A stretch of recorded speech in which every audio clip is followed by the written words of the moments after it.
बाढ़ में गरीब ससुराल वालों ने खाई अंडा बिरयानी। सुबह सुबह का वक्त था और बाहर बहुत तेज बरसात हो रही थी। सूरज घर से काम पर जाने के लिए निकला कि तभी उसकी पत्नी काजल उसे रोकते हुए बोली, जी, अभी आप इतनी बारिश में कहाँ जा रहे हैं? काम पर जा रहा हूँ। काम नहीं करूंगा तो घर कैसे चलेगा? वैसे ही हमारे घर के हालात इतने ज्यादा खराब हैं। अरे बहू, जाने दे, कोई ना कोई काम तो मिल ही जाएगा। अब बारिश में सभी लोग हाथ पर हाथ रखकर तो नहीं बैठ सकते ना। हाँ, ये बात भी सही है। और जब तक घर में पैसा नहीं होगा तो हम सबका पेट भी नहीं भरेगा। सूरज घर से निकल जाता है। ओहो, इस बारिश में कहीं काम नहीं मिल रहा, क्या करूं अब मैं? बड़ी मुश्किल से उसे मजदूरी का काम मिलता है और बारिश में काम करने के बाद जब वो काम करके घर लौटता है तो देखता है कि काजल ने सभी के लिए सूखे दाल चावल बनाए हैं। आइए, आप भी बैठ जाइए, खाना खा लीजिए। मुझे नहीं खाने ये सूखे दाल चावल माँ। हाँ माँ, आप रोज हमें ये सूखे से दाल चावल दे देती हो, अब ये हमारे गले से नीचे नहीं उतर रहा। बच्चों, खा लो ना खाना, ऐसे खाने का अपमान नहीं करते हैं। जो बनाए उसे खुशी खुशी खा लेते हैं। बिल्कुल सही बोल रही है तुम्हारी बुआ। चलो जल्दी से खाना खा लो।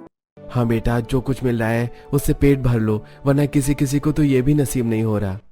काजल बच्चों को थाल में खाना परोस कर देती है और तभी पड़ोस वाले घर से बहुत अच्छी बिरयानी की खुशबू आने लगती है। जैसे ही बच्चे खुशबू सूंघते हैं तो उनका दिल लालच से भर जाता है। अरे वाह, ये किस चीज की खुशबू है? कितनी स्वादिष्ट है। मन कर रहा है जल्दी से इस खुशबू का पीछा करके खाने की चीज तक पहुंच जाऊं। अरे, ये तो बिरयानी की खुशबू लग रही है। बिरयानी? वो क्या होती है दादी? बिरयानी होती है बेटा, उसमें हम सब्जियां या फिर चिकन कुछ भी डालकर बना सकते हैं। साथ में बहुत सारे मसाले और काफी चीज डालते हैं। जो सुनने में इतनी स्वादिष्ट लग रही है, वो खाने में कितनी स्वादिष्ट होगी। मैंने सुना है कि बिरयानी बहुत ज्यादा स्वादिष्ट होती है। तो फिर बुआ, हमें भी बिरयानी खिला दो ना। हम ये सूखा दाल चावल खा खा कर बहुत ज्यादा पक गए हैं। बेटा, गरीबी में हमें ये सब कुछ मिल रहा है ना, यही बहुत बड़ी गनीमत की बात है। कोई बात नहीं, जीवन में कोई दिन तो ऐसा आएगा ना कि मैं तुम्हें अपने हाथों से बिरयानी बनाकर खिलाऊंगी।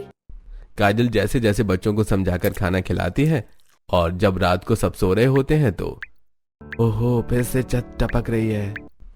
इस बारिश ने तो बहुत ज्यादा परेशान कर रखा है। चैन से 2 घड़ी सोने भी नहीं दे सकती है।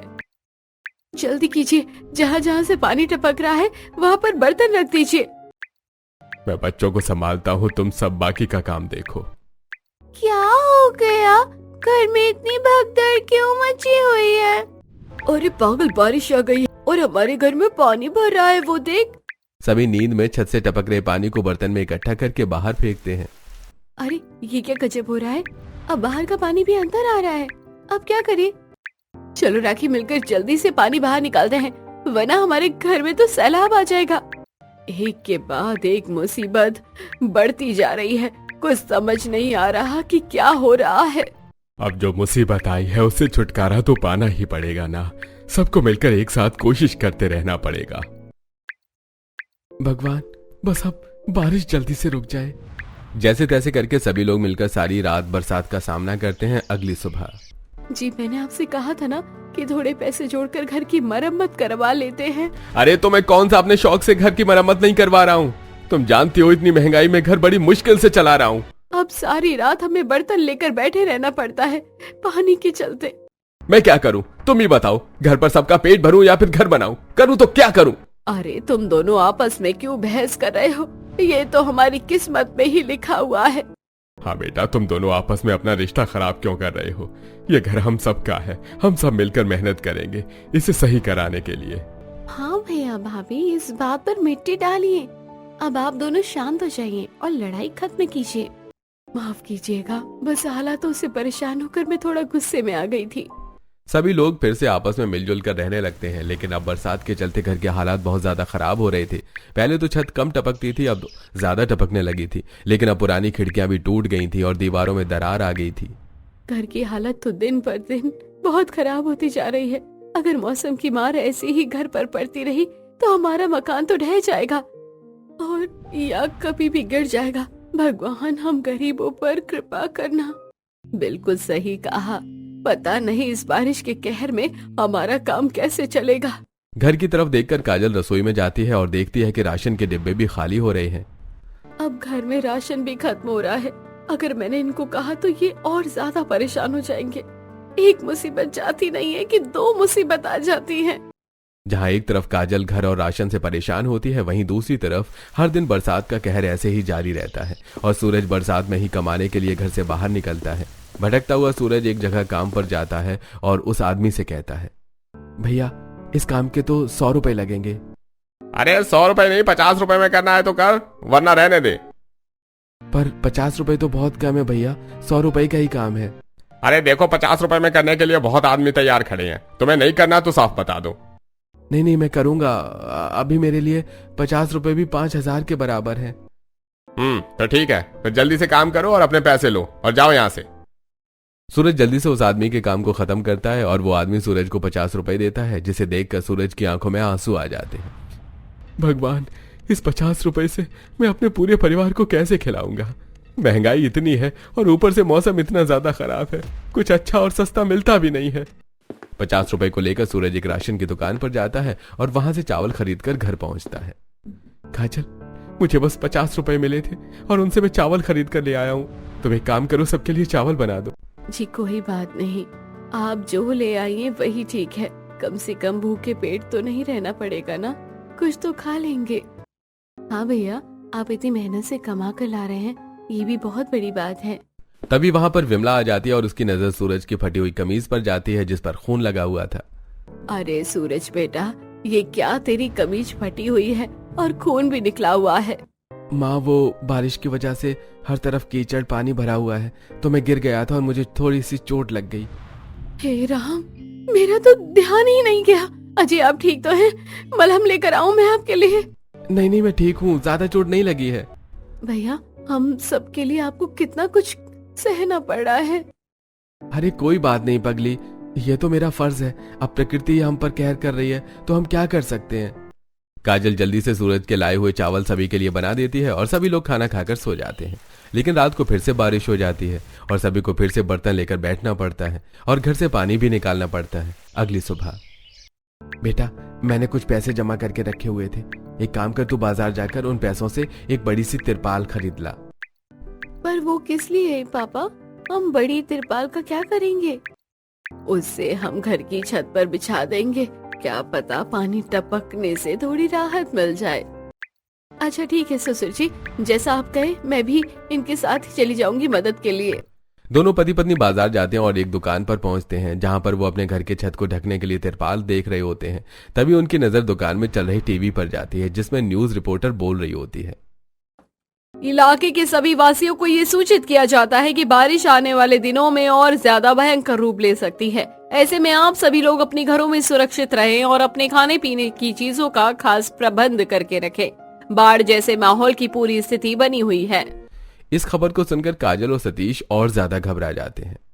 जी, अगर बाढ़ आ गई तो हम क्या करेंगे? कुछ समझ नहीं आ रहा था, जिस तरीके से बारिश हो रही है मुझे लगता है बाढ़ आ ही जाएगी। पर हमारे पास तो पैसे तक नहीं है और घर में राशन भी नहीं है, हम क्या करेंगे? हम तो भूखे ही मर जाएंगे।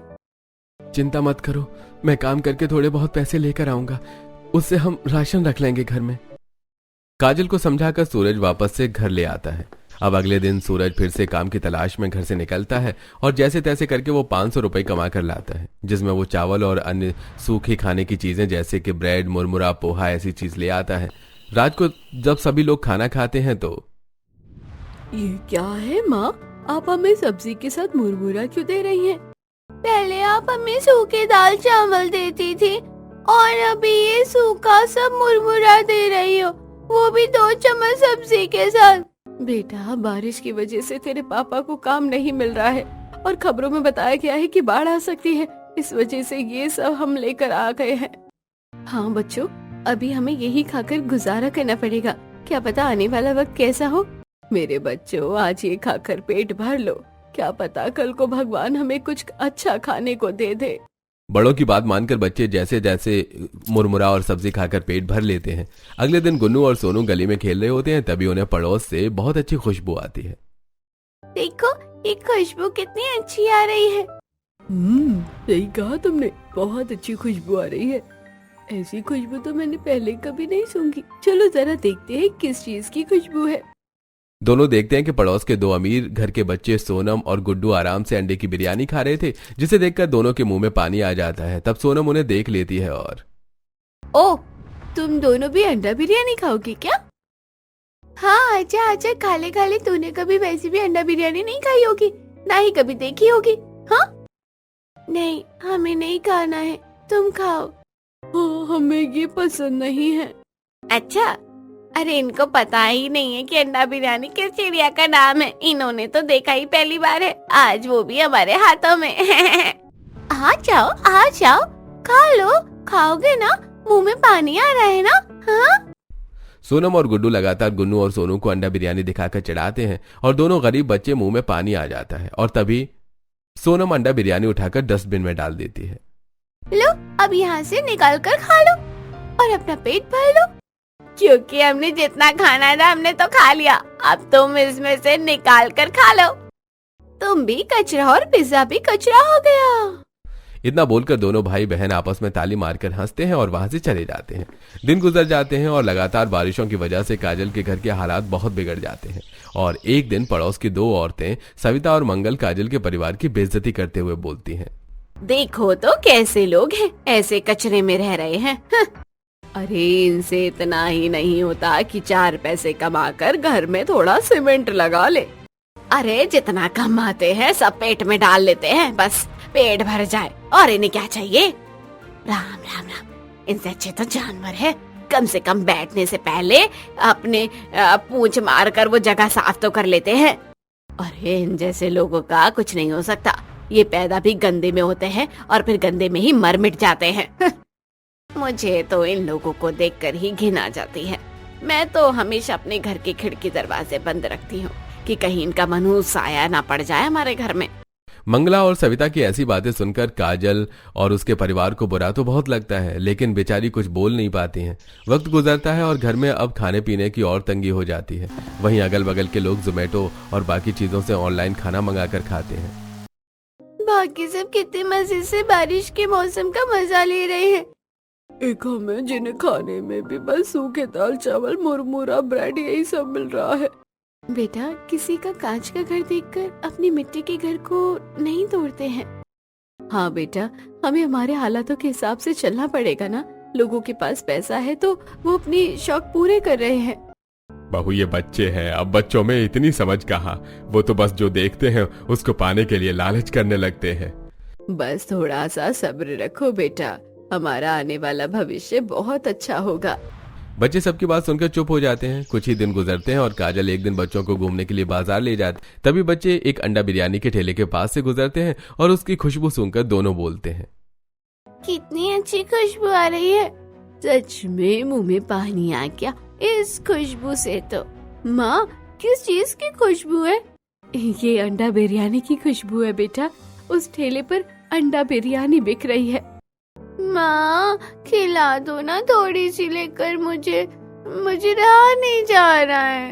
हाँ माँ, बस थोड़ी सी खिला दो, कम से कम हमें स्वाद तो पता चल जाएगा कि बिरयानी कैसी होती है। लेकिन बेटा मेरे पास पैसे नहीं हैं। जो पैसे थे उससे तो सामान ले लिया घर के लिए। माँ, खिला दो ना, थोड़ा सा खिला दो। मुझे अंडा बिरयानी खानी है, मुझे बहुत अच्छी लगती है। उस दिन सोनम भी खा रही थी और हमें चिढ़ा रही थी। हाँ मम्मी, मुझे भी खानी है। सब हमें चिढ़ाते हैं। मैंने आज तक सिर्फ इसकी खुशबू सूंघी है, लेकिन अभी तक चखा नहीं। एक बार कम से कम चखा दो। माफ कर दो बेटा, लेकिन मैं तुम्हारी अंडा बिरयानी खाने की चाहत को पूरा नहीं कर सकती हूँ। हमें यहाँ से घर चलना चाहिए। मेरे पास इतने पैसे नहीं हैं, तुम तो जानते ही हो कि हमारे घर के हालात कैसे चल रहे हैं। लेकिन मैं तुम्हें बाद में जरूर खिला दूंगी। हाँ, हमें पता है कितने बार खिलाओगे, आपका बात कभी नहीं आता। बच्चे निराश हो जाते हैं और उनका उदास चेहरा देखकर काजल का मन भी दुखी हो जाता है। कैसी लाचार माँ हूँ मैं, अपने बच्चों को एक छोटी सी खुशी नहीं दे सकती हूँ, उन्हें अंडा बिरयानी नहीं खिला सकती हूँ। भगवान ऐसे दिन किसी को न दिखाए। सभी लोग वापस घर आ जाते हैं और बारिश अब अपना विकराल रूप ले लेती है और पूरी रफ्तार के साथ दिन रात बरसने लगती है।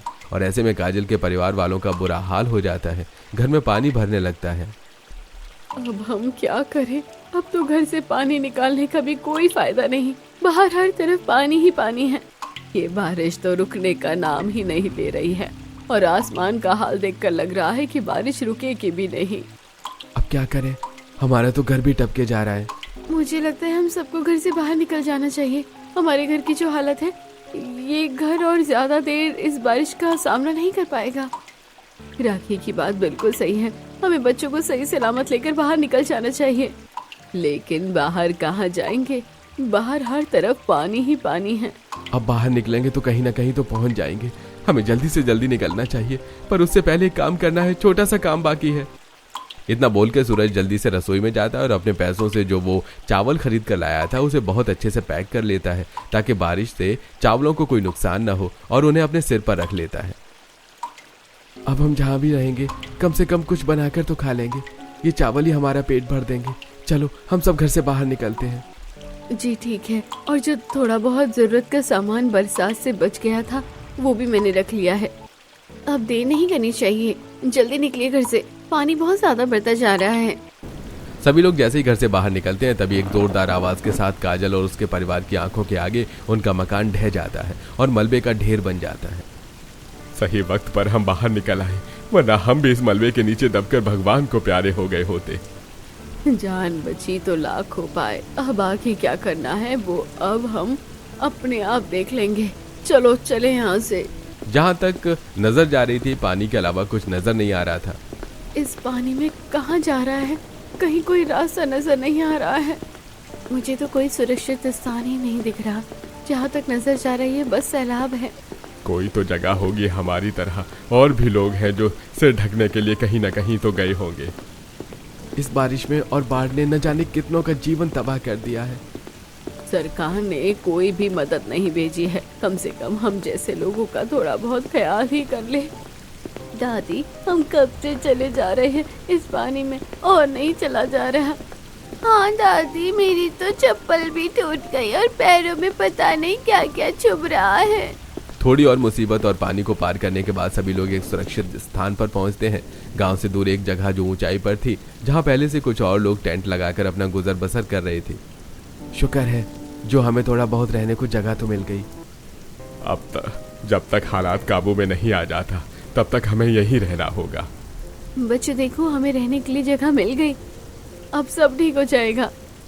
जी यहाँ पर आ तो गए हैं, लेकिन हमारे पास इतना राशन नहीं है।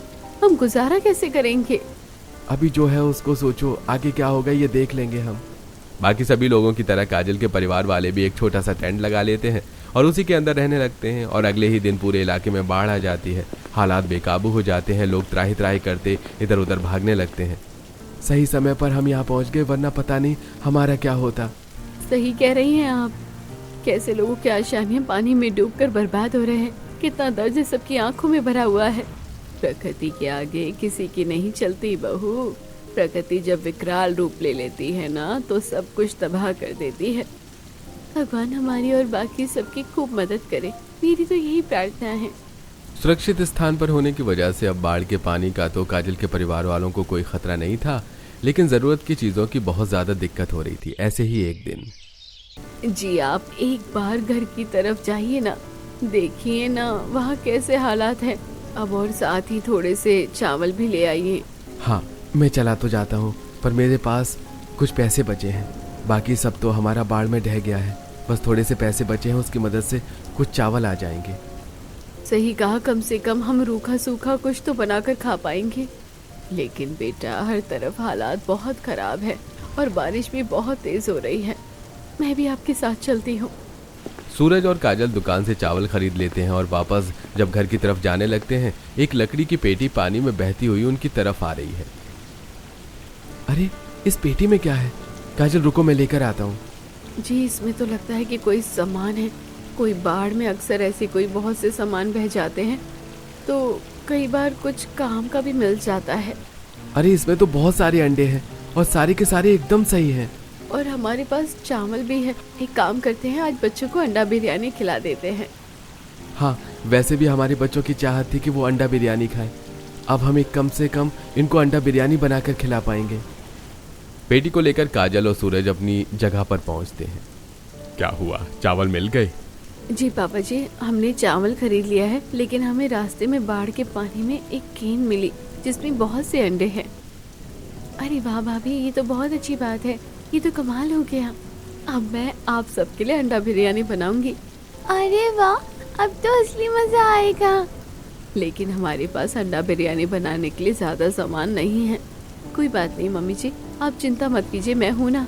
मैं अभी कुछ ईंट लेकर आती हूँ और मदद करके चूल्हा बना लूंगी। लेकिन सामान बनाने के लिए कढ़ाई नहीं है। तभी सूरज आता है। देखो, बाढ़ में मुझे क्या मिला है, मुझे एक और चीज मिली है। ये लोहे की कैन भी बहती हुई आई है। वाह, ये तो कमाल हो गया। क्या हुआ? अगर हमारे पास बर्तन नहीं है तो मैं इस कैन की मदद से इसमें अंडा बिरयानी बना सकती हूँ। हाँ, सच में ये तो चमत्कार हो गया। चलो, भगवान की कृपा से आज हम पेट भर कर खाना खाएंगे। बहुत दिन हो गए थे वैसे भी हमें कुछ खाए हुए। काजल सभी के लिए बाढ़ ग्रसित इलाकों में अंडा बिरयानी बनाती है और सभी लोग बड़े मजे के साथ अंडा बिरयानी खाते हैं। मजा आ गया माँ, मुझे नहीं पता था कि बिरयानी इतनी ज्यादा स्वादिष्ट होती है। चलो, इस मुसीबत के वक्त में कुछ तो अच्छा हुआ। कम से कम हमें हमारी पसंद की कोई चीज तो मिली। हाँ बेटा, मैंने कहा था कि भगवान के घर में देर है अंधेर नहीं। देखा, तुम्हारी इच्छा पूरी हो गई। बिल्कुल बच्चों, सब्र रखो तो सब कुछ अच्छा हो जाता है। बस अब जल्दी से ये हालात भी सुधर जाएं और हम फिर से अपना नया जीवन शुरू कर सके। थोड़ा वक्त गुजरता है और आखिरकार बाढ़ के हालात काबू में आ जाते हैं अंडा बिरयानी खाने के बाद। अब तो मुझे बहुत ज्यादा नींद आ रही है, मैं बहुत थक गई हूँ। हाँ, मुझे भी बहुत नींद आ रही है, हम यहीं सो जाते हैं। हाँ, बच्चे भी बहुत थक गए हैं, इन्हें भी नींद आ गई है। हाँ, हम थोड़ी देर सो जाते हैं, रेस्ट करना भी बहुत जरूरी है। उस दिन अंडा बिरयानी खाने के बाद सभी सो जाते हैं और अगले दिन जब काजल सबके लिए खाने में चावल बनाती है। कल अंडा बिरयानी खाकर इतना अच्छा लगा था और आज आपने हमें सूखे चावल दे दिए खाने के लिए। मुझे आज भी अंडा बिरयानी खानी है। हाँ, मुझे भी अंडा बिरयानी खानी है, मुझे सूखे चावल नहीं खाने हैं। हाँ, सूखे चावल बिल्कुल भी अच्छे नहीं लगते हैं। बेटा, तुम लोग ऐसी जिद क्यों कर रहे हो? तुम्हें पता है ना इस वक्त हम किस हालत में हैं। तुम जल्दी से जो है उसे खा लो। एक तो पहले ही बाढ़ के हालात है और यहाँ पर खाने को वैसे भी कुछ भी नहीं है। हाँ, ऐसे हालात में जो कुछ भी मिल रहा है उसे चुपचाप खा लो। अंडा बिरयानी कभी बाद में खा लेना, हमने कल पूरा दिन अंडा बिरयानी ही खाई है। हाँ, वैसे भी हमारी किस्मत अच्छी थी कि हमें बाढ़ में भी बेहतर अंडे मिल गए और खाना बनाने के लिए भी ये स्टील की कैन मिल गई, वरना अभी हम भूखे ही मरे होते। हाँ बेटा, जो है उसे खा लो। ठीक है, अभी तो हम खा लेते हैं, लेकिन घर जाने के बाद आप हमें जरूर अंडा बिरयानी खिलाओगे ना? अंडा बिरयानी बहुत स्वादिष्ट है। हाँ बेटा, चिंता मत करो, हम तुम्हें बाद में अंडा बिरयानी जरूर खिला देंगे। अभी तुम ये चावल खाकर काम चला लो। सभी रूखे सूखे चावल खाकर पेट भर लेते हैं। इस तरह उन्हें कुछ दिन वहाँ गुजारने पड़ते हैं और जब बारिश बंद हो जाती है और बाढ़ के हालात ठीक हो जाते हैं तो अब हालात पहले से काफी ठीक हो गए हैं। लगता है हमें वापस चलना चाहिए। हाँ, हमें एक बार अपने घर की तरफ जाकर देखना चाहिए। हाँ, मैंने सुना है कि वहाँ का भी सारा पानी उतर गया है। हम एक बार जाकर चेक करते हैं कि सब ठीक हो गया है या नहीं। परिवार वाले वापस से अपने घर की जगह पर पहुंचते हैं, जहां वो देखते हैं कि मकान की जमीन एकदम सुरक्षित है। हमारी जमीन सुरक्षित है, उसे कुछ नहीं हुआ है। जमीन को खैर कैसे कुछ होगा, लेकिन हमारा तो घर था वो ढह गया है। अब रहने के लिए सिर पर छत ही नहीं है। कोई बात नहीं, चिंता करने की जरूरत नहीं है। पहले भी हमने मेहनत से अपना घर बनाया था। अब हम सब मिलकर मेहनत करेंगे और फिर से अपना नया घर खड़ा करेंगे। और अभी के रहने के लिए हम यहाँ पर टेंट लगा लेते हैं, जहाँ पर हम सब थोड़े दिन आराम से रह लेंगे। कम से कम जमीन अपनी है तो कोई हमें धिक्कार कर भगाएगा तो नहीं। कम से कम इस बाढ़ में हम सुरक्षित हैं, वही बहुत बड़ी बात है। कुछ भी होगा तो हम सब मिलकर उस मुसीबत का सामना कर लेंगे। अब हम नया घर बनाएंगे। क्या हमारा नया घर पहले घर से ज्यादा अच्छा होगा? हाँ बेटा, हमारा नया घर पहले से भी ज्यादा अच्छा होगा। हम भी आपकी मदद करेंगे मम्मी पापा। बच्चों, तुम्हारा तो बस हौसला ही बहुत है। इस तरह सभी परिवार वाले वापस से अपने घर लौट आते हैं और अब आने वाले वक्त में सभी लोग मिलकर खूब मेहनत करते हैं और अपना एक नया मकान बनाते हैं और बहू हालात ठीक होने के बाद सबको भरपेट अंडा बिरयानी बनाकर खिलाती है।